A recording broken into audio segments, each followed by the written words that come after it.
Namaste friends, I am Dr. Vikrant Singh Tomar, Global Convener United Consciousness. Mahatma Gandhi once said, be the change that you want to see in the world. World has always seen two forces. Forces which unite us together and forces which divide us. And there has been two approaches towards these forces. Either criticizing what is wrong or contributing in establishing what is right. United Consciousness is a global initiative of Project Self to contribute and establish divine beyond divides with a mission of one consciousness, one being. Because it is the same blood that flows in all. It is the same water that nourishes us. It is the same air that enriches us. It is the same earth that holds us. Same space envelops us. When a tiny virus doesn't discriminate between us, let's not let any mental virus divide us. Let's not discuss what happens before birth or what will happen after death. Let's focus on what happens after birth and what should happen before death. How should I live and lead in accord with my true nature? Maharshi Patanjali has established a divine scripture called Yoga Sutra, which talks about me identifying my own true nature, the philosophy of oneness, philosophy of union, uniting mind, body and soul, uniting me, you and all. Because when there is chaos inside, certainly there will be conflict outside. When there will be peace inside, there will be prosperity outside. Yoga Sutra establishes a grand model of 8 steps towards an ideal world. First step being yama, restraints, purifying my external behavior towards others and fellow beings, creating an ethically high society. Second, observations, niyamas, purifying my internal behavior, my understanding towards myself, making me an elevated individual. Then asanas, making a physically fit world with a purified body, a world with no disease. Pranayama, breath regulation, leads to purification of breath and regulation of mind. Pratyahara, sense control, leads to purification of sense and a non-distracted mind. Dharana, concentration, ability to focus on any object at my own will, leads to purification of mind and a focused mind. A regulated, non-distracted, focused mind certainly assures high quality of life.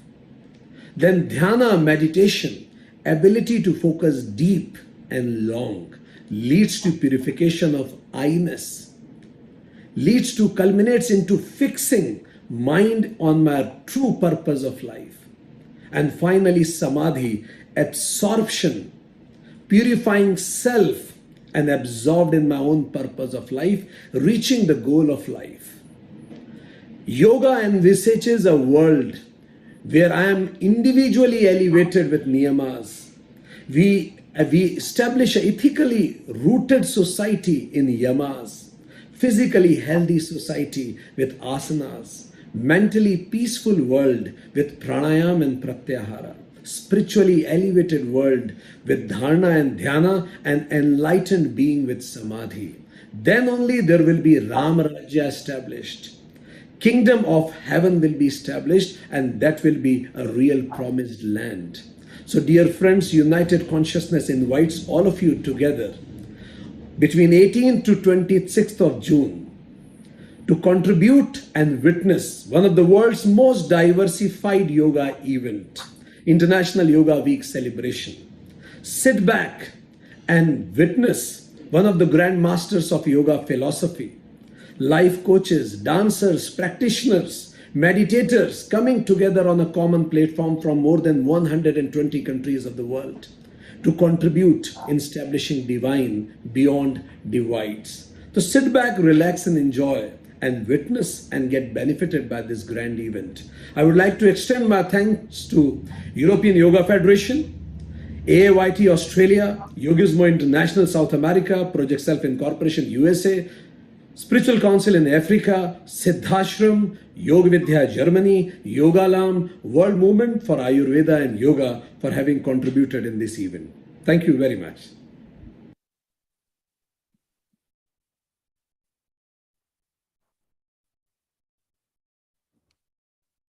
Namaste. Welcome to the International Day of Yoga celebrations organized by Project Self. I'm Daksha Nair, one of the teen volunteers of Project Self. Yoga stands for unification. At the individual level, it's the unification of mind, body, and consciousness. At the macro level, yoga is the unification of you, me, and the entire universe. The essence of yoga is balance. Not just balance within the body or between the mind and the body, but also balance in the human relationships within the world. Yoga emphasizes the values of mindfulness, moderation, discipline, and perseverance. Yoga offers a path for sustainable living when applied to communities and societies. Yoga can be considered an essential instrument in humanity's collective quest to promote a sustainable lifestyle in harmony with planet Earth. In keeping with this spirit, this year's Yoga Day celebrations theme is Yoga for Humanity. Recognizing its universal appeal, on December 11th, 2014, the United Nations proclaimed June 21st as the International Day of Yoga. This proposal was first introduced by Prime Minister Narendra Modi in his address during the opening of the 69th session of the General Assembly. The draft resolution establishing the International Day of Yoga was proposed by India and endorsed by a record of 175 member states. The International Day of Yoga aims to raise awareness worldwide of the many benefits of practicing yoga. Without further delay, let me invite Dr. Prasad Akavur to say a few words on Project Self. Prasad Uncle is one of the founding members of Project Self and leads our research and development initiatives. Namaste, everyone. My name is Prasad Akavur, and I'm a physicist by training. And if you don't know about Project Self, Project Self is a non-profit organization, and it was founded in 2014 and officially launched on the Vijayadashmi day that year. We have two branches or chapters, if you will, Project Self USA and Project Self Bharat or India. A group of modern day professionals who work 9 to 5, like myself, founded Project Self with the explicit aim of helping people. Now, when I say people, I mean people of any caste, creed, ethnicity, nationality, color, or what have you. We want to help these people learn and build essential life skills that help them lead peaceful, happy, satisfying, meaningful lives. Let me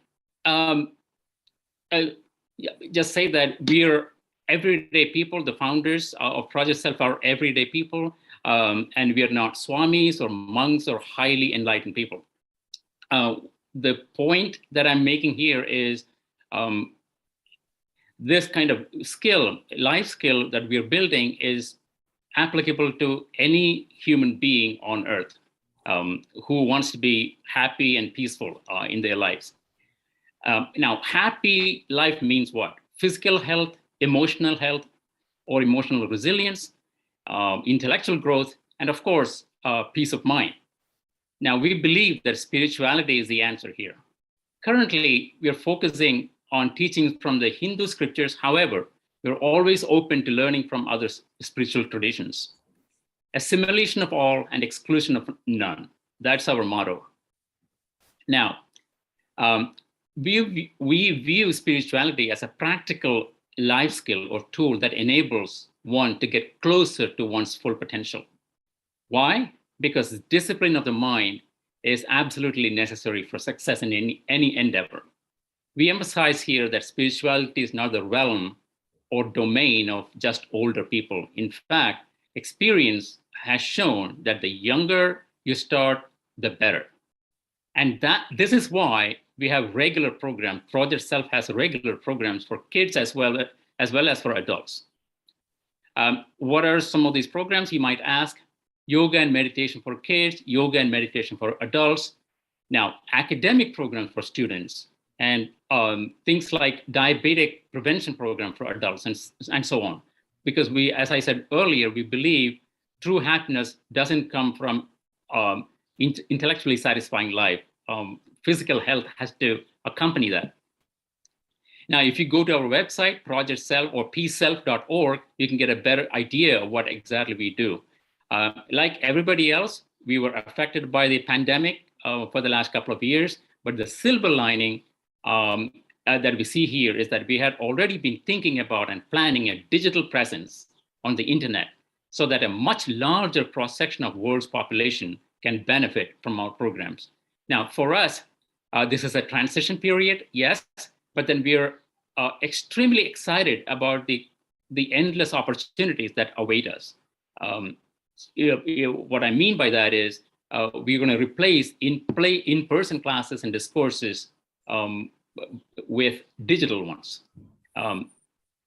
Now, we honestly hope that Project Self will have a powerful role to play in people's lives in a very positive way. And this evening or morning, depending on where you are watching this program from, you will have the chance to listen to several Project Self leaders. Let's now enjoy the rest of the program, and I want to invite the next speaker. Thank you so much for listening.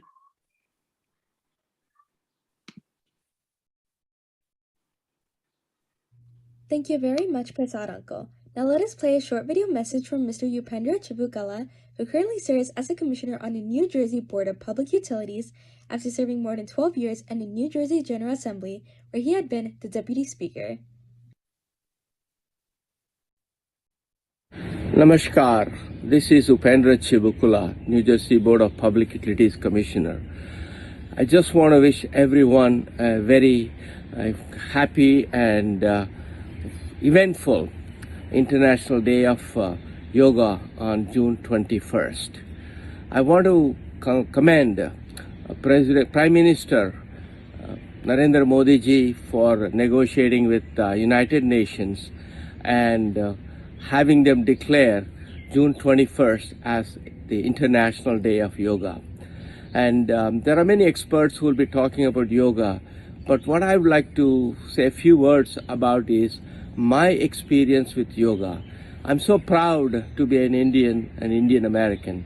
I was born in India, that has given me so much, and I found about yoga and its many benefits later on in my life. I think I urge younger people to learn that even earlier. One of the interesting things I learned about yoga is that breathing techniques. Breathing is such an important thing, important for your meditation, for yoga, and it is the union. Yoga is the union of mind and body, and by doing that, and you can really improve your health.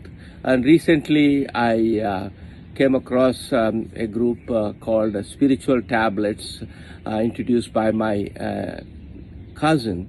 And when I had a neck problem, and when I fell down and I hurt my neck, and so I started meditating, and before the meditation, doing some anulom vilom breathing techniques, and all those things have helped me. Also, throughout my career, I had explored karate, and a lot of the stretches are very similar to yoga. And I was fascinated with Tai Chi. But when you have your own yoga, which is brings the flexibility in your body and calms your entire system, why look for anywhere else? And I have participated in the Indian Consul General's many activities. One of the activities that took place in Governor's Island a few years ago, and this year it's happening in New York City, Times Square. So I think I encourage every one of you to be proud of your heritage. I mean, India has offered so much to the world, and yoga for your health and benefit. and your clarity in thinking, especially after COVID-19, we have lost 3 years of our lives and always afraid of things, and the breathing exercises and stretching and remaining in very good shape and helps. And for me, yoga has helped me tremendously. And even though I will be 72 years old in a few months, but I strongly believe that even though destiny cannot be changed, but it can always be challenged. And yoga practice, with the yoga practice, I strongly believe that you can challenge destiny and live a very good quality of high quality of life. I think that's the most important thing. And also having that clarity of mind, you can fight dementia and also Alzheimer's. I think that is also very important. So with this message, I want to thank all of you for listening to me. And I am a strong believer in yoga and the very many benefits that it offers to all of us. Namaskar.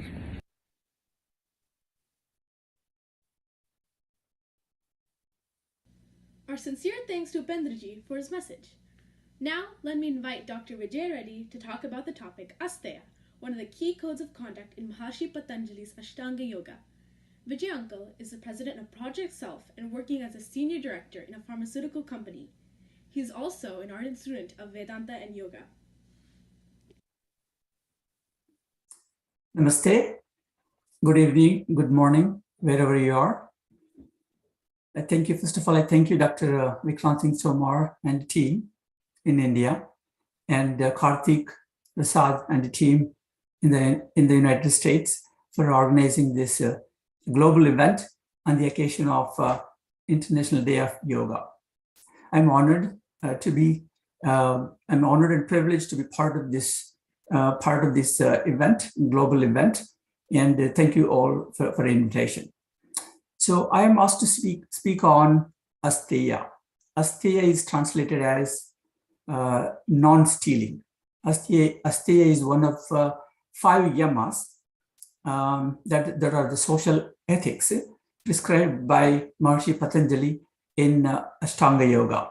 So those 5 yamas are the ahimsa, that is non-violence, satya, the speaking truth, the asteya, non-stealing, brahmacharya, which is translated as a moderation, sometimes as a celibacy, but probably it's a more moderation, and aparigraha, that is non-attachment, generosity. So asteya, non-stealing. So stealing means the picture that comes to us is like a men in uniform breaking into the bank or some store, stealing stuff like that. None of us who are participating in this meeting would do that.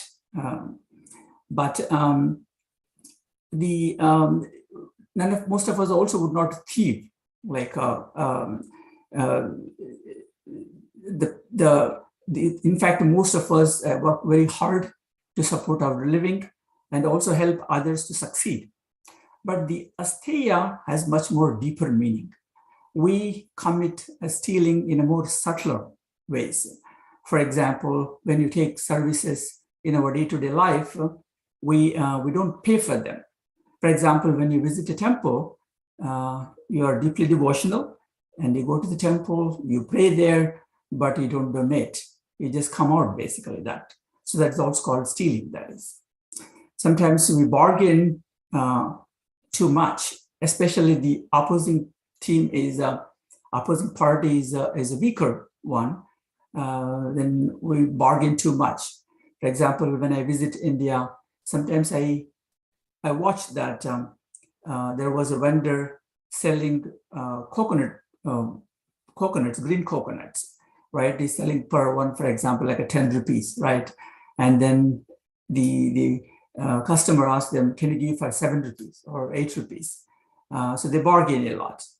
But in the very next to that, in a shop, for example, there is somebody selling a Coke. It sells like a 50 rupees, right? He wouldn't bargain at all. In fact, he would pay the 50 rupees and even pay 1 rupee or couple of rupees off as a tip, that is. So you see this dishonesty in there, that is. So this is also called stealing, basically. And also there is intellectual stealing that goes on in the work environment, for example. If you have subordinates who may have contributed to the projects, but as a manager, you may not give due credit to your subordinates, right? This is an intellectual stealing. Recently in the United States, there was a program called PPP, I think the Paycheck Protection Plan or something, under which US government distributed millions, probably billions of dollars, right? There are many of the so-called CEOs and the companies claimed a lot of money, even though none of their employees lost jobs, right? This is outright cheating, that is, right? In fact, the people who did not take money as looked down upon as the fools. So this is the society we live in. This is all cheating.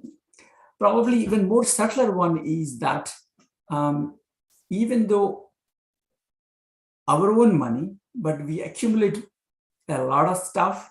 For example, closet full of clothes, for example, right? Hundreds of pairs of clothes, dozens of shoes, more and more money when you accumulate, even though it's also called stealing, because if you don't use them, someone else, needy people could be using that. So asteya has a very, has a deeper meaning. And by this definition, probably some of us, at least some of us, probably violate this asteya and probably stealing other ones. So why do we have this inherent tendency to steal? This is because deep down we feel deficient. Deep down we feel insufficient. This sense of lack, this sense of feeling that I am not good enough, creates desires in us. It creates want in us. And then it makes us to go after things. Oftentimes in illegal means, even stealing that. We go on accumulating more and more and more. And also this society doesn't really help us. It conditions us to desire more, accumulate more, with the more money, everything, more of everything, that is. So as you may have realized, the desires cannot be satisfied by fulfilling the desires because they create more desires. The desires are like a fire. If you throw ghee into the fire to fulfill the flames are only increased, that is. So therefore the desires can never be satisfied in that one, that is. So how do we practice asteya then? So we need to be really, really careful, watchful, our day-to-day activities. First of all, we need to calm our mind through meditation or other means. By calming your mind, you see things clearly the way they are, not conditioned by the surroundings or societal affairs. With calm mind, practicing asteya becomes effortless. Maharishi Patanjali says, asteya pratishtayam sarva ratna upasthanam. This is radically different thinking. That means by establishing in non-stealing, all wealth comes to you. Not by stealing, by establishing in non-stealing, that is, right? Like every aspect of yoga, the yama of asteya is a call to transformation.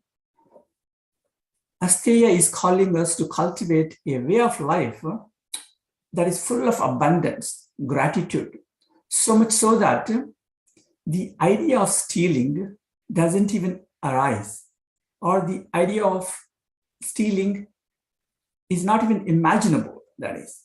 See, the whole world is there for you to utilize this one.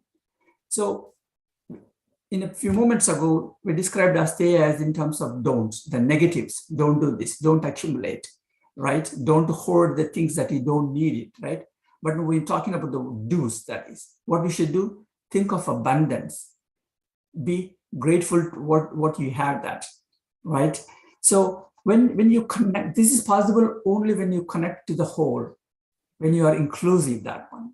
right? We can think of many examples, right? But I think of what comes to my mind is the Mahesh Yogi. Once Mahesh Yogi was asked by a journalist how much he's worth, what is his wealth, how much he accumulated. As you all know, Maharishi Mahesh Yogi, as he was called, introduced transcendental meditation to the West. He worked tirelessly until his death. He died at the age of 90, right? He claimed no superpowers. He only he said that he was benefited by this transcendental meditation, which he learned from his guru. And the guru told him to go and share this meditation, whoever in the world would like to learn that. So he trained millions on this transcendental meditation. Thousands of the people, trainers were created, and many schools, universities were established. So during this process, he accumulated a lot of wealth as well, that is probably exceeding $1 billion. So this Western journalist asked him, what is his worth? How much is no value? So the answer that Mahesh Yogi gave, perhaps beyond this journalist's grasp, I would think. So apparently the Mahesh Yogi said that he doesn't own anything. He has no money at all. He doesn't feel that he has owned anything. At the same time, he is not limited by any resources. If he wants to establish a training center, then the resources required would materialize from somewhere, from donations or from businesses or the training centers. So all the resources required for that particular event would materialize. So this is like by establishing in non-stealing, all wealth, material and spiritual, will come to you. So meditate, calm your mind, practice asteya. Thank you.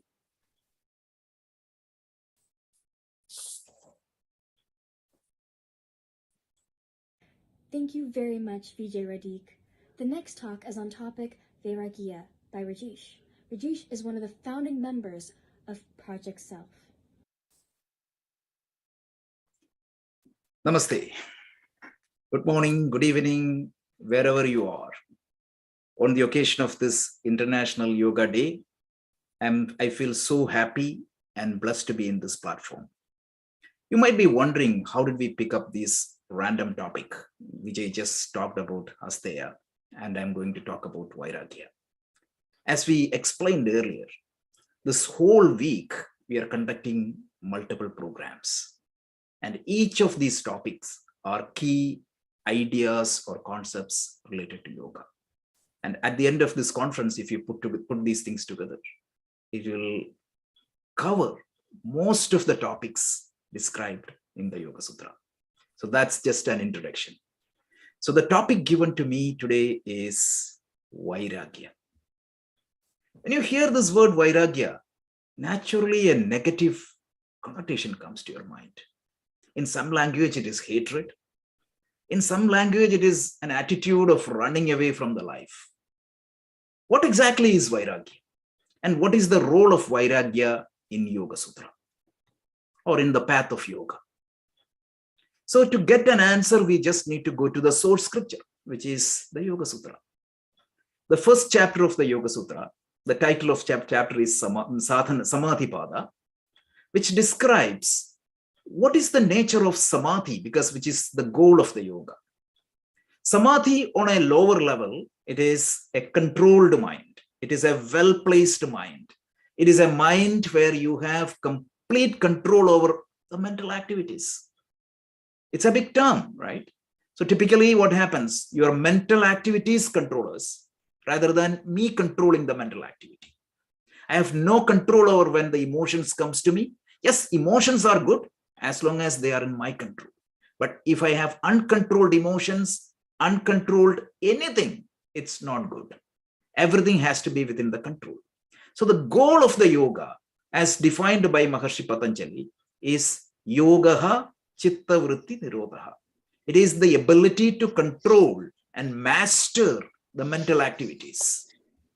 So in this path, how it is not easy, right? We think that gaining control over the mind is easy. No, gaining control over the external world is much easier than gaining control over the mind. So controlling the mind is the most difficult job. So what exactly are the process by which I can control my mind? There are two major steps described in Yoga Sutra. One is called Abhyasa and the other one is called Vairagya. So here is what Vairagya comes in. Vairagya is a means for gaining control over the mind along with Abhyasa. Abhyasa means practice, or you are doing something to gain control over the mind, but that is not enough. You have to cut off something. The classic example given in the Yoga Sutra commentary is, imagine that a stream is flowing. A stream is flowing. Let's say that there is a farm, or there is a land through which the stream is going. Whenever there is a rain, what is going to happen? The whole crop will be the whole crops will be disturbed or destroyed by the stream. So that's the problem. Suppose you wanted to take the stream away from my land. One thing is, obviously, I can find a new path. Along with that new path, I need to make sure that I'm cutting off the flow towards the original source. So that's exactly what Vairagya is doing. So etymologically, what is the meaning of this word Vairagya? It means Vita Raga. Vita means without. Raga means binding desires. Vita Raga. Vita Raga means it is without binding desires. That is what is Vairagya. So what is binding desires here?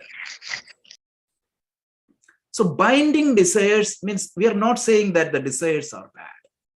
Please, because without the desire, there is no life in the universe. You need to desire something, you need to put effort. What we are saying is that the desires should not be binding you. There is nothing wrong in desiring something and working towards that. But if I don't get that, if that is going to disturb my mental state, is that going to create an emotional bad disturbance in my mind? That is the binding desire.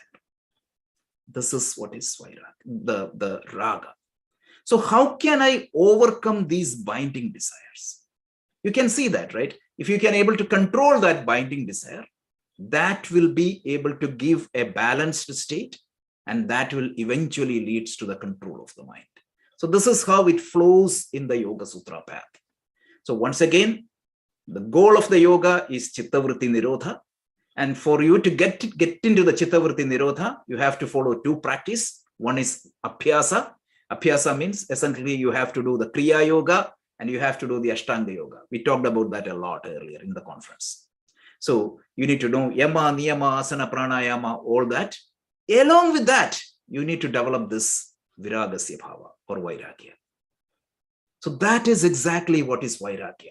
It is very important. And when you go to the Yoga Sutra, right, there are a few techniques and also there are some states related to the Vairagya. So Patanjali defines, Maharshi Patanjali defines Vairagya as Drishta Anushravikya Vishaya Vaitrishna Vashikara Sapnya Vairagya. This is the definition. So you don't want any emotional dependency. You don't want any binding desire with respect to Drishta. Drishta means whatever you heard, whatever you seen, what you have direct experienced.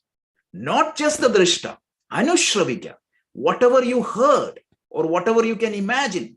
For example, some people are attached to heaven. Right? Their goal of life is going to heaven. If you have attachment, binding desires for that, that's also a problem. So, Drishta, Anushravikya, Vishaya. Vishaya means sense objects. So, with respect to anything that you have experienced, anything that can imagine, Vitrishna means it is that delusion. So, the delusional attachment you have with respect to any of the directly experienced or indirectly can imagine, those objects, the attachment is called Vairagya. This is what is Vairagya. So Patanjali said, out of that Vairagya, you need to get the highest form of Vairagya for gaining yoga. So what does that mean? He used the term Vashikara Vairagya. So that means there are 4 different stages of Vairagya. So that is what it means. So Vairagya you cannot attain in a single step. So typically the Vairagya is divided into 4 stages. The first stage of Vairagya is known as Yatamana. Yatamana means you are committed. I know that I need to develop this Vairagya, but I still have attachment. For example, I may have attachment for ice cream, or I may have attachment for movies. There is nothing wrong in eating ice cream or watching the movie, but if I'm addicted to that, that is a problem, right? So I wanted to gain control, but still I don't have control. It's only a desire of the mind. I'm committed, mentally I'm committed. Nobody has to sell that to me. That is Yatamana state. The second state is known as Vairagya. Vairagya means, let's say that I have attachment or binding desires for 50 objects. Some of the objects I have gained the Vairagya, but still I have to proceed further, and I have to gain Vairagya about a lot of other objects. So that is the second stage. The first stage is only, okay, I'm mentally convinced. Second stage means I have developed for a few objects. And the third one is I'm able to control anything externally, right? I don't eat ice cream. I don't go to movie, or I can keep away from movie. I can keep away from ice cream. But still my mind has that longing desire. That longing attachment is there. So I'm kind of forcefully controlling it. Then this is not good. And this kind of Vairagya is known as Ekendriya. So Yatamana, Vairagya, Ekendriya, and the last one is called Vashikara. Vashikara is the highest state of Vairagya. In this particular state, I am completely in control. I can walk through anywhere. For example, I can go through means let's say that I love ice cream. I can go to the biggest ice cream shop in the world, and still it's in my hand. If I want, I will eat. If I don't want, I can easily get away with that. This is the highest form of Vairagya. And this is a must-have requirement for gaining or established in yoga. Now the next question is, the natural question is, how do I gain this Vairagya? And this is not very easy. In Bhagavad-Gita, Arjuna asked Krishna, whatever you explained is fantastic. There also he explained yoga as chitta vritti nirodha. Yatro uparate chittam nirutham yoga sevayat. That is fantastic. And when you reach that samadhi, you get that uninterrupted happiness. All that is great. Your efficiency of action will increase. You will be smiling always. You will be displaying your best version in the whole world. All that is fantastic. But I find it difficult to implement. It's like prescribing a medication which is not available in any shop. If that is the case, what is the value in that? So Arjuna asked this question, and Krishna acknowledged it. This is not an easy task. Because what you are striving is not a simple thing. What you are striving for is the noblest, the highest. And it requires that much effort. This is, and he said, this can be gained by Abhyasa and Vairagya. And one of the ways, there are many ways that hold together a different topic. We may not have enough time to talk about how to develop Vairagya. One way is obviously the Karma Yoga. If you practice Karma Yoga, means with the help, means as an Ishwararpana Buddhi, Prasada Buddhi, naturally you will develop this Vairagya. Because Krishna tells, right? Raga Dveshas, the likes and dislikes are there for everybody. And even gods has their own likes and dislikes. You may see that Krishna always wear a yellow colored cloth, and he always play flute. He didn't play veena, whereas Saraswati plays veena. So they also have likes and dislikes. So raga and dvesha is not the problem. The problem is getting controlled by the raga and dvesha is the problem. And the best solution to eliminate that is Karma Yoga. When you practice Karma Yoga, you can see that gradually, the pressure of these mental tendencies on you gradually come down. Second thing is what? Instead of develop good habits, good practices, what happens? You will see that automatically the other things get dropped. That is the second solution. And the third and the most powerful solution is a kind of a meditation technique. It is called the Paksha Bhavana. You try to imagine the consequence.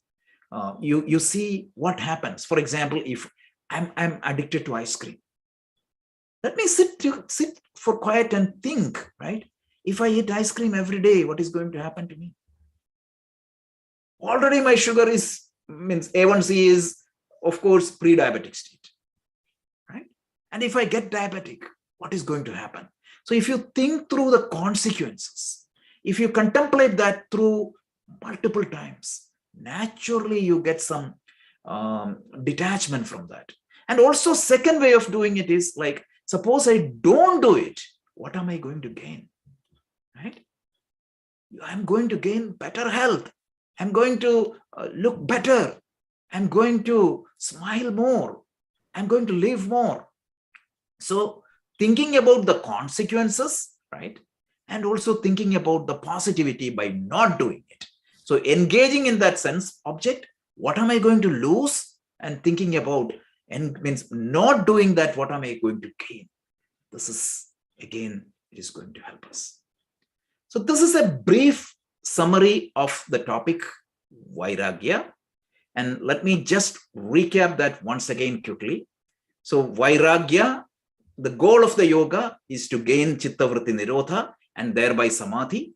For me to gain the Chittavritti Nirodha or the complete control over the mental activity, I need to follow two steps. One is Abhyasa, which is the Ashtanga Yoga, and Vairagya. Vairagya means without binding attachment. Again, Vita Raga. Vita means without, Raga means binding attachment. So how do I, what exactly is means that there are different stages of binding attachment. Sorry, the Vairagya. The first one is I make a mental resolution. Second one is I am able to control a few areas. I can gain Vairagya. The third one is I can physically get away from all the objects, but still it's dormant in my mind. And finally, when I flush out even that tendencies from my mind, that is going to help. These are the 4 stages. And how do I cultivate Vairagya? Of course, by practicing Karma Yoga and praying to God or surrendering to the higher principle. That is number 1. Second 2 is thinking about what am I going to lose, the consequences of engaging in this, and also the benefit of not engaging in this. This is the summary of Vairagya. And once again, thank you very much for joining. Please continue to listen to all the programs today and throughout the week.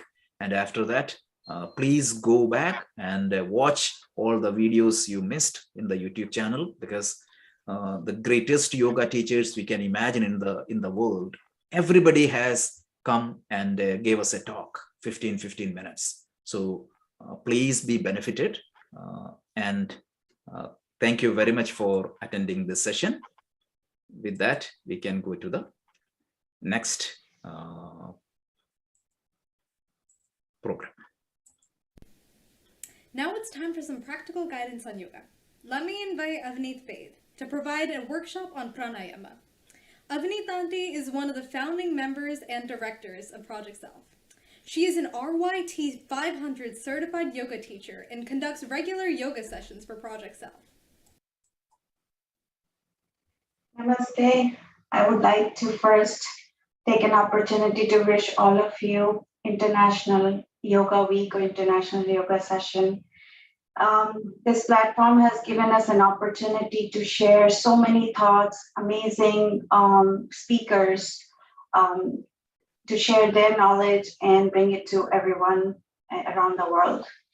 So today's session, we heard a lot about the Ashtanga Yoga and the practices.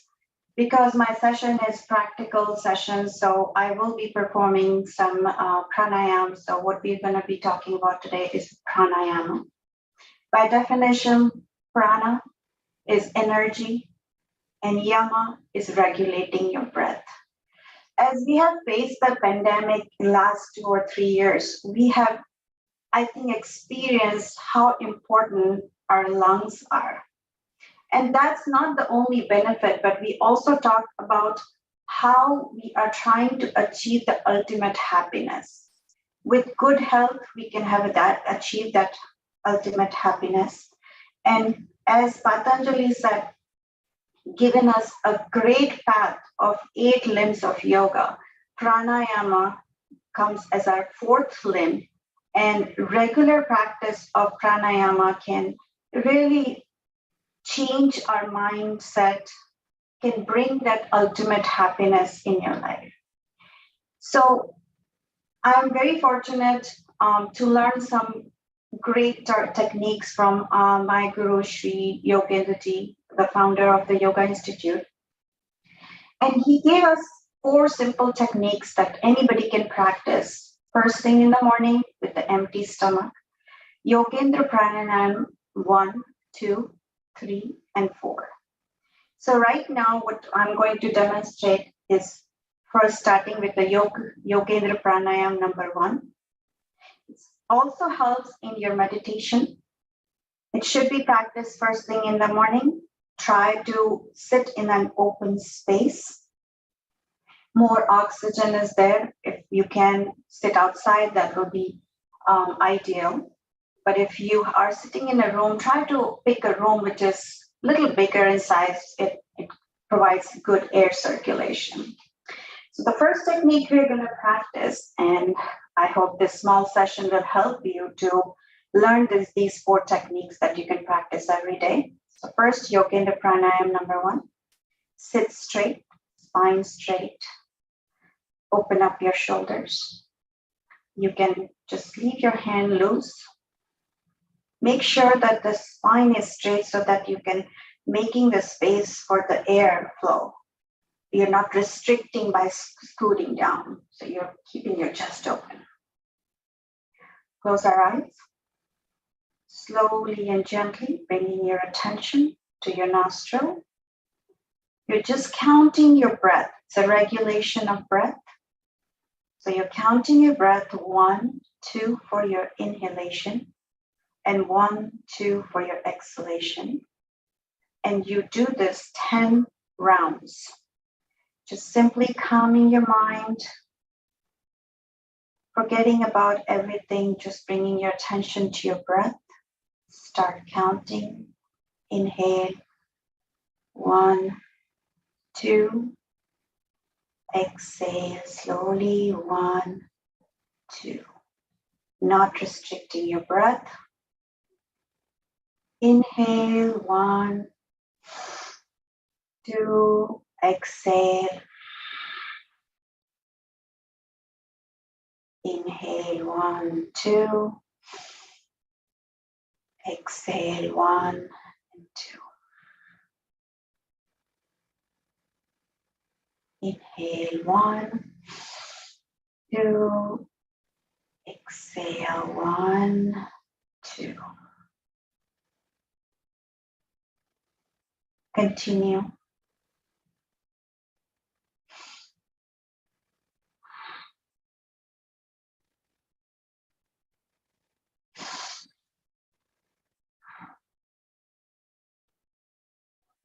It's important that you're regulating by counting your breaths.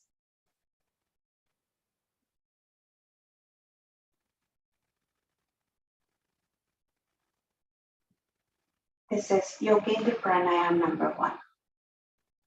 Now we'll practice Yogendra Pranayama number 2.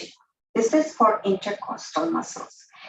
Our lung has much more capacity than we actually use in our daily lives. So when you open up your intercostal muscle, now you're creating a vacuum. You're giving your lungs more volume to inhale more oxygen, and you're exhaling all the impurities. So you bring all your 4 fingers under your rib, feel the ribs. Your thumb goes in the back. You can feel the intercostal muscles. Then you expand it. So take 4 breaths expanding and 4 breaths exhaling. So you inhale, 1, expand, 2, 3, 4. You can practice this by standing up as well, or sitting.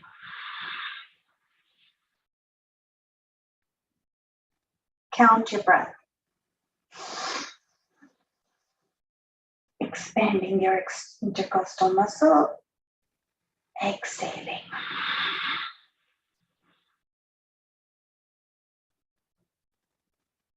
Opening your lungs.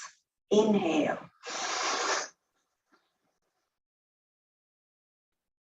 Exhale.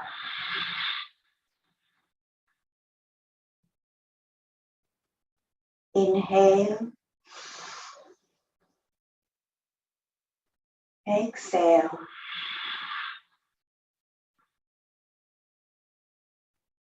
Making sure you're counting in mentally. 4 inhalation, 4 exhalation.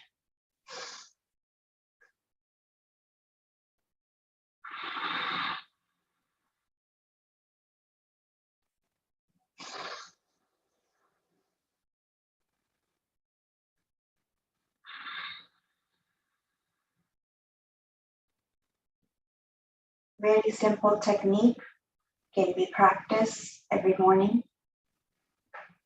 We'll get into Yogendra Pranayama number 3. Again, what are all these muscles? Yogendra ji created these pranayama techniques. They're very simple to practice. Second, it uses all the muscles that are required in your inhalation exhalation process. So now we are using clavicular muscles. So we are going to hold underneath the neck. We feel the clavicular muscles opening up the chest. Inhale. 4 counts. Inhale. 4 counts. Exhale.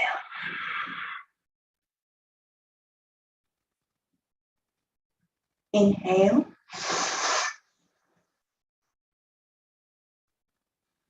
Exhale.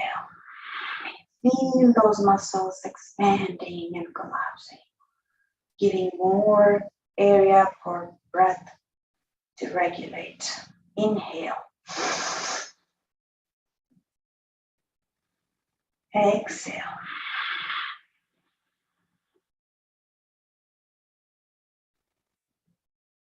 Inhale.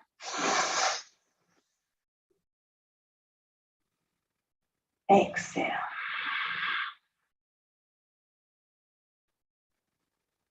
One last time. Inhale.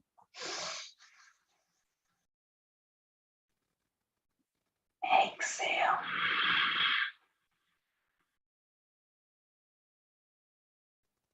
Slowly bring your hands down. Relax. Try not to overdo these practices because you have to build that stamina, you have to build that strength in your muscles to be able to elongate this process. So try to stick to 10 rounds with counting the breath. The first one, you'll get the pranayama 1, 2. You'll get pranayama number 2, intercostal muscles. You're doing 4 breaths, inhalation and exhalation. For clavicular again, you're doing 10 rounds. 1, 2, 3, 4. 1, 2, 3, 4. Inhalation and exhalation. The last one, one of the pranayams you also develop is for relaxation. This is by laying down.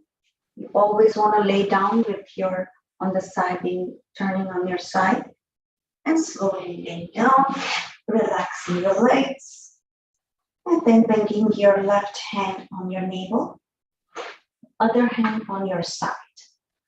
Just relax, calm your mind, and now we're going to just inhale and exhale and observe our breath as we inhale, expand our stomach all the way up, and as we inhale, we expand the stomach, exhale, we pull our stomach down.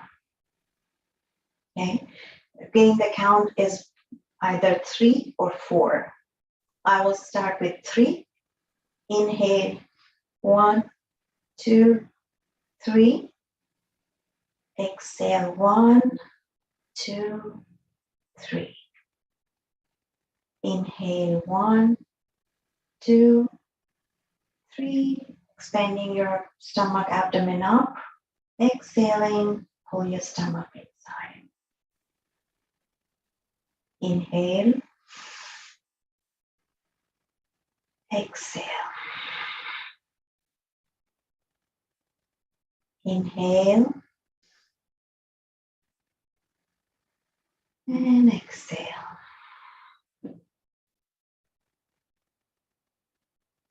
Inhale. And exhale.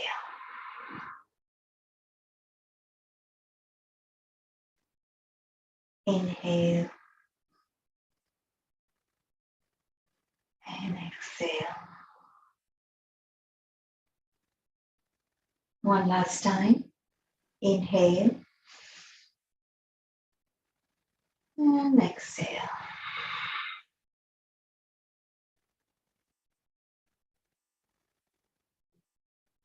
And you're coming out of this pranayama. Very slowly and gently open your eyes. And slowly turn on your left side. Make sure you take the support of your hand and slowly come into seating position. So these are the 4 simple techniques Sri Yogendra developed for everyone, all of us to practice. I would like to thank the Yoga Institute. I would like to thank everybody from United Consciousness for giving me this opportunity to demonstrate these pranayama techniques. I wish everyone good luck on this International Yoga Day. Continue to practice and try to reach that ultimate goal of happiness. Thank you so much. Have a good night.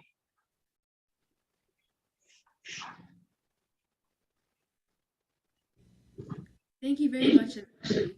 The next program is a guided meditation by Gina Suresh. Gina Auntie is a certified yoga teacher and director of Project Self. She also conducts regular yoga and meditation sessions for adults and kids. Namaste, everyone.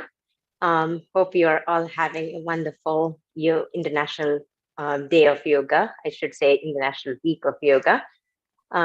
Today, I'm going to present the Yoga Nidra, one of the meditation techniques.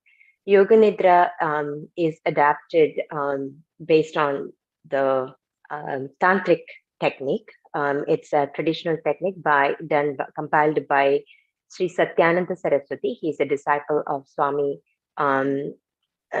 Shivananda Saraswati, and it was compiled in 1960s. It is a powerful technique to relax our body physically, mentally, and emotionally. Usually when people think about relaxation, they think about just getting into a couch with a cup of coffee or TV turned on, but that is not truly relaxing. When we are talking about scientifically relaxing to get the benefits of health benefit of relaxation, you have to be completely aware. And this technique adapted by Swami Satyananda Saraswati called Yoga Nidra is going to achieve that goal of true relaxation. Usually the meditation is actually a technique where you are focusing on an object of meditation. But in order to do that meditation or focus on that, you have to have your body relaxed to a point. And this is considered as like a pre-technique before you get into that meditation. Usually this is practiced for over an hour, but today we are doing a very short meditation for maybe less than 10, 12 minutes. So let's begin. I hope you are all relaxed with the pranayama practice. So lie down in Shavasana. We'll give a few seconds so you can be prepared. Keep your legs mat width apart and hands also away from the body, about 45-degree angle. Keep it open so that the palm is facing up and slightly closed so that there is no pressure in any part of your body. So let's get ready. Preparation step. Try to be aware of the full body from toes to head. Try not to sleep, and also don't intellectualize any of these instructions. Just listen to the voice and follow through. Settle completely with your body. We'll start with a full body relaxation.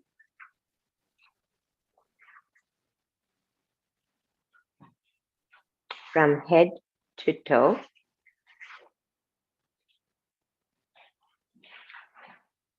Before that, make a sankalpa in your mind. This is the sankalpa that you want to achieve what? And it is said that if you stay with this sankalpa and do the yoga nidra, it is bound to happen. And that sankalpa could be anything for physical benefit or mental. For example, you have something bothering you physically, to get rid of that, or anything bothering you mentally, to get rid of that as well. So make that resolution, that what your sankalpa, what you want to achieve. And now we will do a rotation of consciousness. So we'll talk about each body part. So you will bring your awareness to that body part and try to relax. So we'll start with the right leg. So be aware of your right toes and relax your toes. Relax your feet. Relax your ankle. Be aware of the shin, the calf muscles. Be aware of your knee. Now bring your attention to the thighs and relax the thighs and the hip joint. Now onto your left leg, starting with the toes. Be aware and relax. Relax your feet, your ankle, shin and the calf muscle, your knee, your thigh, and the hip joint. Your left leg is also relaxed. Now, relax your abdomen, your chest, your lower back, middle back, upper back, your right hand, starting with the upper arm, elbow, lower arm, and all your fingers. Onto your left arm, starting with upper arm, elbow, lower arm, your wrist, and all your fingers. Now bring your attention to your neck. Let's bring the attention to your head. The first start with the back of the head, sides of the head, ears, and relax the complete face with the chin, lips, and the mouth, nostrils, eyes. Eyes are gently touching. The eyelids are just touching each other. Eyebrows, space between the eyebrows. And relax now the forehead.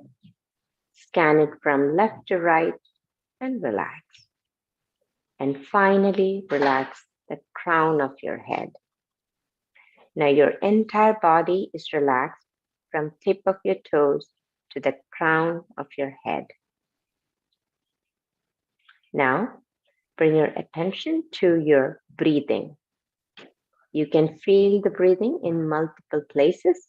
You can feel it in your tummy. You can feel it in your chest.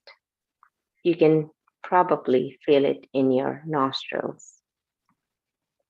Wherever you feel the most, Let's see if you can feel it at the chest.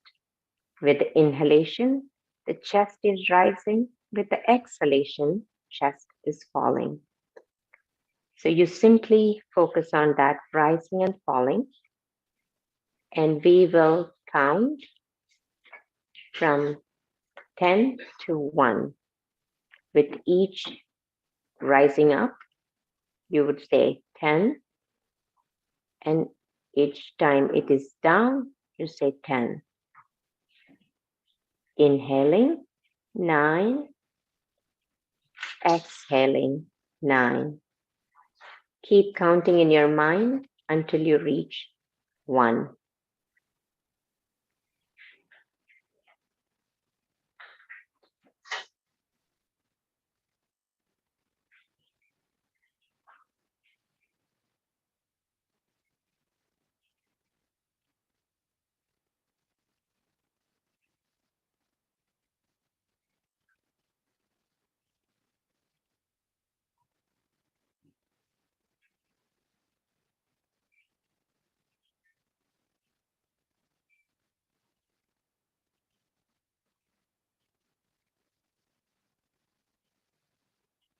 Once you finish 1, feel the body once again from head to toe and feel the lightness of the body. Your body is becoming lighter and lighter and lighter. Be aware, do not sleep. Now, imagine your body is now floating in the air. It's rising up and up and up. You are seeing a vast blue sky above. You are moving towards the sky. You reached the sky. You are now merging into the sky. Now you are the sky. Expand your awareness as vast as the sky. Enjoy this peacefulness. Enjoy the silence.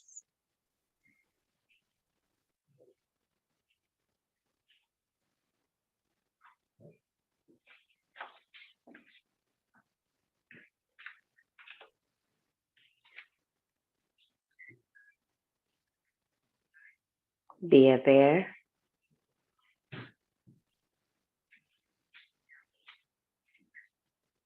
Now slowly bring your consciousness back. You're coming back to your mat.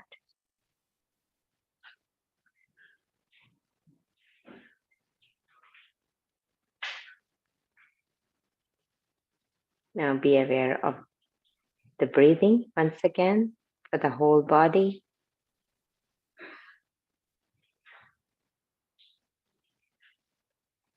And bring your sankalpa, the resolve, once again. A simple technique to tell your mind what you're trying to achieve.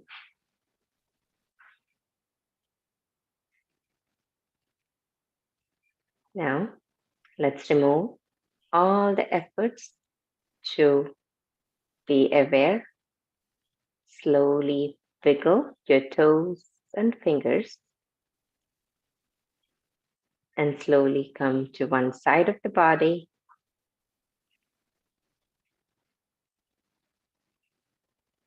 And you may, with the support of one hand, you may slowly sit up.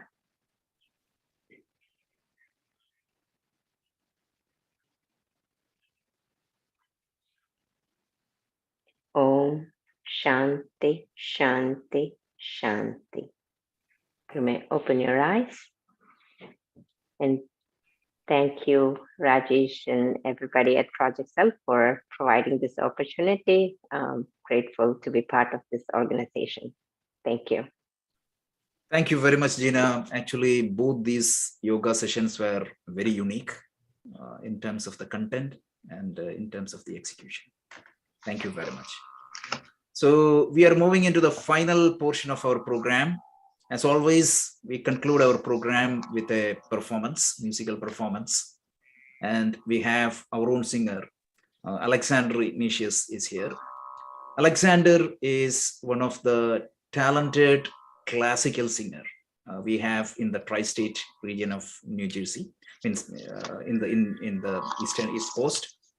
Alexander is a trained Carnatic classical musician, and he is the founder and director of his school, Sadhaka School of Music, where he tried to teach various kind of music. Even though Carnatic music is his passion, he teaches all kinds of musics. And today he is going to sing one shloka and one kirtanam. Kirtanam means it's a classical composition. So first, let me talk about the shloka. Shloka is it is a beautiful shloka called Shyamala Dandakam, written by none other than Mahakavi Kalidasa. So this shloka praises goddess Saraswati, Mother Saraswati. The meaning of this shloka is very beautiful. I meditate upon the daughter of Madanka Maharshi. Saraswati is supposed to be the daughter of Madanka Maharshi, who holds a wonderful veena. And the next words are the beautiful. The Kalidasa's beauty comes out there. He tells your words are so beautiful, like it's like flowers, it's like honey, it brings happiness. And your body is like a diamond. And your mind is always inspiring. And even one who meditates upon you also gets inspired. So to that goddess, to that mother, because you're worshipping the Almighty in the form of a divine mother. So to that mother, my salutation. So this brilliant shloka captures this message. Followed by that, Alexander is going to sing a classical composition. The song is known as Gopalaka Pahima, composed by none other than one of the great composer of Carnatic music, Maharaja Swati Tirunal from the Travancore dynasty. This is a beautiful kirtanam composed in the raga Revagupti. This particular raga is a pentatonic raga, meaning raga means it is the scale used in the Carnatic music. This particular raga is beautiful to listen in the morning. It's known as a morning raga. So this raga will bring that type of magical effect. The beauty is that Alexander has composed the shloka also in the same raga. So we are going to hear the two rendition in same raga. This shloka, Gopalaka Pahimam, is a brilliant, again, Swati Tirunal is known for his poetical beauty. He tells, oh Gopala. Gopala, the word itself has three meanings, right? Go means, it can means the cow, it can means the world, and it can means the Veda. So the protector of the world, please protect me. I salute upon you, right? So that's so beautiful. That is the whole idea. Oh Lord, please protect me. And a couple of the stanzas are so brilliant. He tells like, even though you are the controller of the entire universe, but when your friend wanted some help, you were there as a servant. This is the beauty of the Lord. So just surrender to him. You will be released from all the problems. So without any further delay, let me invite Alexander for his wonderful rendition. Please note that he's singing live, so that's very important. Hi, dear friends. I hope you will enjoying all the sessions. And you have a wonderful International Day, I wish you. And as he said, a small shloka, start with the Manikya Veena. The raga name is Revagupti. Revagupti is 5-note raga. Only 5 notes we use that in that raga.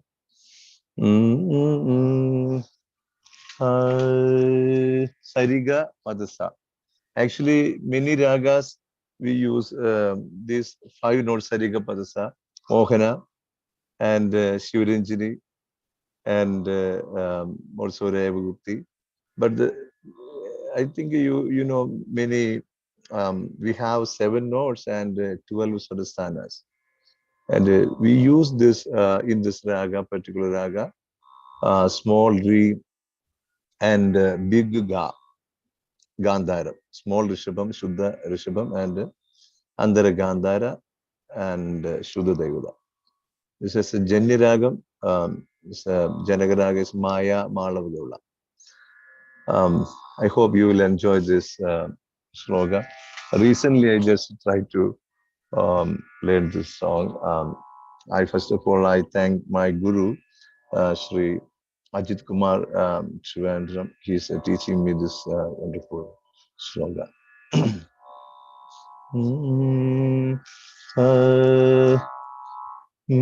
Okay, no sound okay. Is that okay? Sound? No? It is okay. You can go ahead. Okay. Sariga padasa sada pagari sa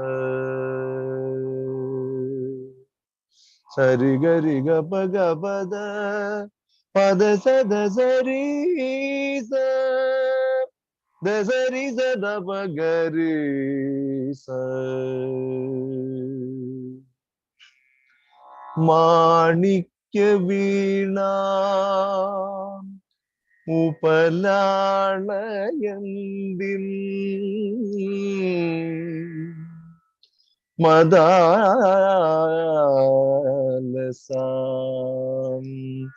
Manchula Vagvilasam Mahendra Neeladyuti Komalangi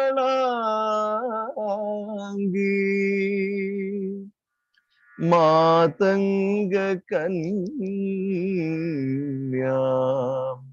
Manasa Smarami.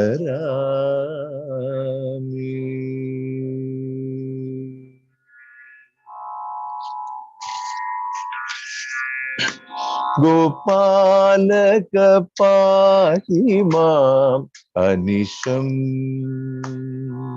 Pradamayi Gopalaka pahi mam anisham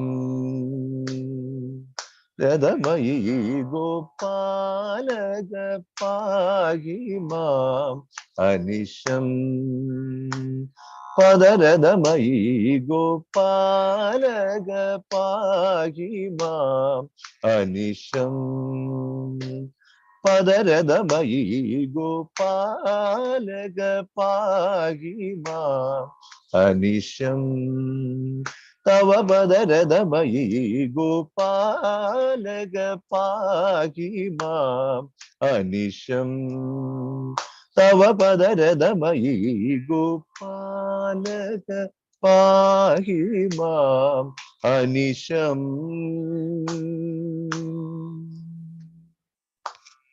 anisham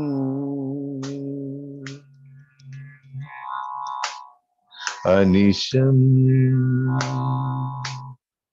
Papa Vimochana Papa Vimochana Pavidaradana Pada Pallavatana Darijam Darita Daridadi Tilana Tilana Tana Dariti Tagradaga Jam Jam Tagradaga Jam Jam Tagradaga Jam Jam Gopalaka pahi mam anisham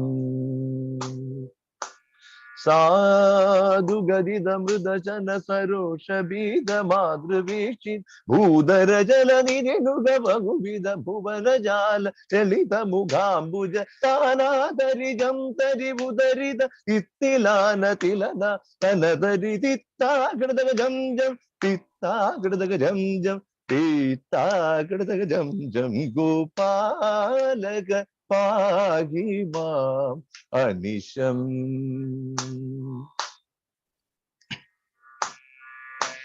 Sarasa Bhava Madagarasa Tirtyatina Bhusurarpida Padaragitana Nirupama Padagaraja Kadakamalama Tanadarijam Taribudharida Titilana Tilana Tanatari Tittagradagajam Jam Tittagradagajam Jam Tittagradagajam Jam Gopalaka Pagi Mam Anisham. Saradharadhuvajana sarojana baloganayak Saradharadhuvajana sarojana baloganayak Bhuri karuna tanujita manasija bhujagaraja shayana. Hare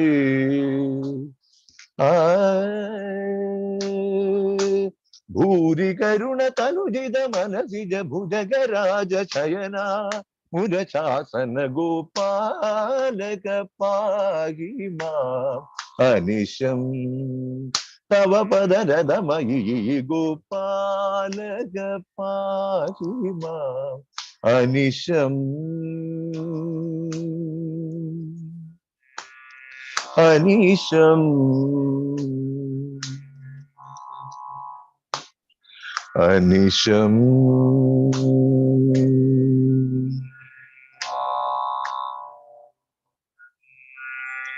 Thank you. Thank you for the wonderful opportunity. Thank you so much. I guess that brings into the conclusion of today's program. Wow. The programs comes in a very short period of it's an hour and a half. Programs start just flown like that here. So let me just thank who all kind of participated and then contributed to today's program. Let me just start with the United Consciousness Conveyor, the Vikrant Singh Thamar, came a wonderful introduction, why we do this program and who we are and what's the contribution, what is the message that we want to spread around, right? International Day of Yoga is celebrated all over the world, right? This one is like one part of the puzzle and one part of the reach out that we are trying to do. And wherever you are, wherever you are practicing it, we want you to encourage more and more is what our smaller message is, right? Along with that, Prasad and Upendra give a wonderful introduction about the organization as well as the yogas event that have happened and whatever the practices that goes through part of the yoga, 8 layers of practices that's supposed to go through, right? And I like to thank Vikrant Samar and Prasad and Upendra for their beautiful introduction to set the stage for the today's the event. By the way, as Rajesh and everybody mentioned, it's a yoga, not a day, it's a week. Okay, I think Gina mentioned, I think Abhinit mentioned. So there are programs happening throughout the week. Folks, stay tuned. Make sure you attend a different programs, even it is not like if it's live. Connect and then make sure you attend it throughout the week. All the programs at the United Consciousness we are doing it here. Then let me dive into the first speaker that we had today, Vijay Reddy, who gives a beautiful introduction and a crisp introduction about non-stealing. Right? Suddenly, maybe I had a shake there. What stealing? I've not even heard about that for a while. Or like you heard about in the newspaper, why we are talking about here, right? That jerk would have been definitely happened to everybody. So as Vijay pointed out, right, there are inherent consciousness or like bias that we have developed. It is not that we are stealing somebody else's money. Either you are doing like something like inappropriate, like not like dharmic, like not it is like a right way to do it. That's also stealing, right? Why Patanjali talks about like 2,500 years ago, because this inherent tendencies, right? That develops. That's what he's trying to highlight. We are all having those tendencies, right? And Vijay summarized in a very simple 3 lines: meditate, calm your mind, identify those tendencies, then you'll change your life, how it just changes. Right? It's a small step in the bigger equation, right? But every step is important. And I like to thank Vijay for the brief introduction. So hopefully people that's not heard about Yoga Sutra are like not like this is the first time. That's a beautiful classes run by two of our teachers. One English by Rajesh, and the another was in Hindi by Vikransi Tamar. Definitely check out all the links. There are Yoga Sutra classes happens in the US time as well as in international other times as well. Definitely we encourage to attend those classes as part of this. Second speaker, Rajesh. You all know, many of you have known Rajesh as speaker. He pointed out about Vairagya, which is maybe like one of the advanced students that are going to be only will hear about this term. Why we introduce here? Why do we introduce some of the advanced topic in an introductory class, right? You need to know where you are going, right? Today attending, it is just like probably a small piece of that journey, right? Without knowing where you are going to go, you will not be able to see what the steps that you want to achieve, right? And in the Vairagya, as you said, it's like a lot of desires we have, and how do we make it non-desirable? Say, for example, he made us an ice cream. I would say, I will talk about your phone. Can you live without your phone for one day? Right? See what kind of agitation it creates for you, right? That's what we are talking about. Again, having a phone is an important part. Like we are all communicate and interact with it. It's nothing wrong in having the phone, but leaving away the phone and you are getting agitated, that's where you say you don't have a control over yourself, or your mind, or your thoughts, what is going on, how implicitly these tendencies are developing, and you should recognizing them is the first part, and then laying out is the part. Especially Vairagya is like, as Rajesh mentioned, is like a 3 or 4 steps, right?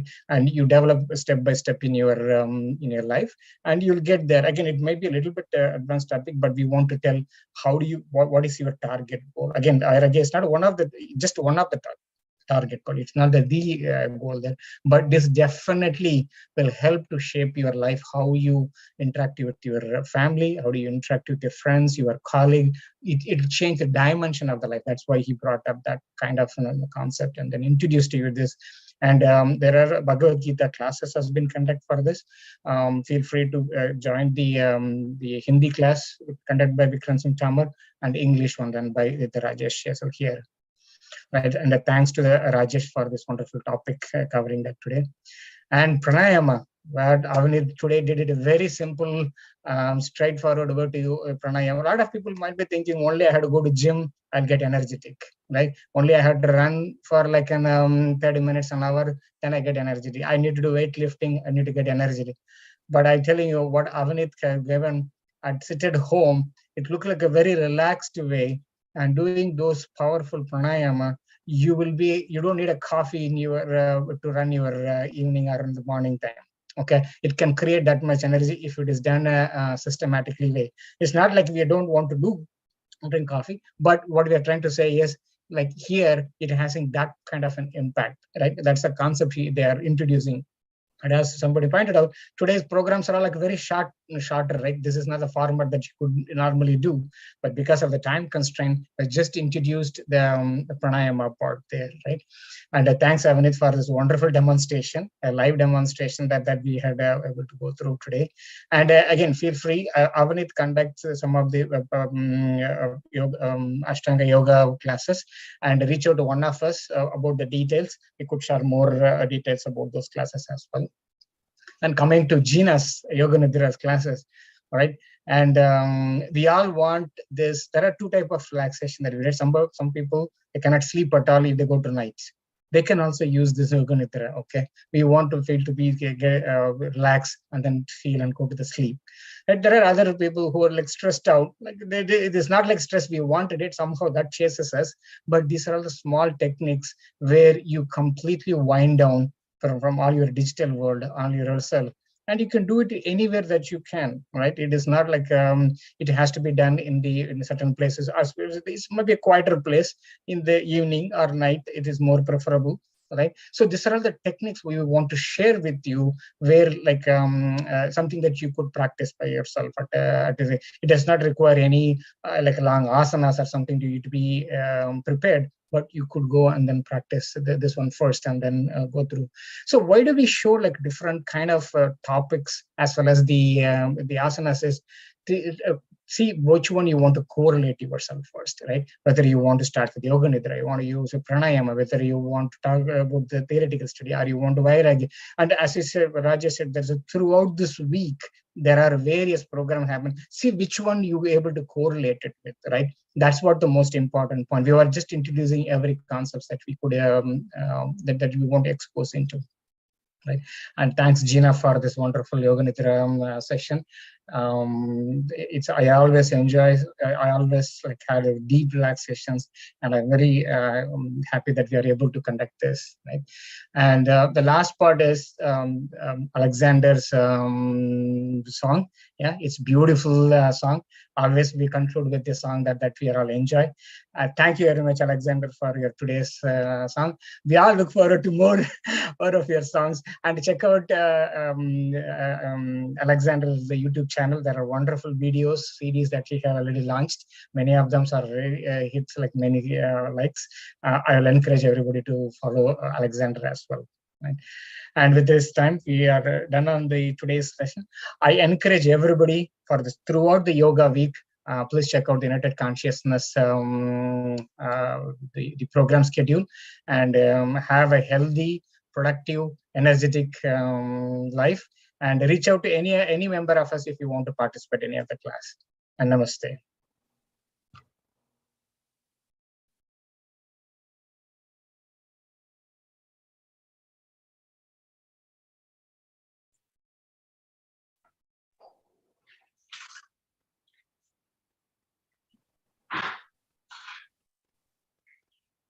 Wanted to inform one more thing. International Yoga Day in India and this continent has just started. And Project Self, this event was live on the Brahma Muhurat around 5:30 to 7 a.m. in India. Right now, even Prime Minister of India, Shri Narendra Modi, is addressing the nation on International Yoga Day. So what a better beginning we could think of a mother organization starting the International Yoga Day for United Consciousness. Thank you very much, Rajesh ji, Vijay ji, Karthik ji, Prasad ji, Jeena ji, Alexander ji, Avneet ji, for such a splendid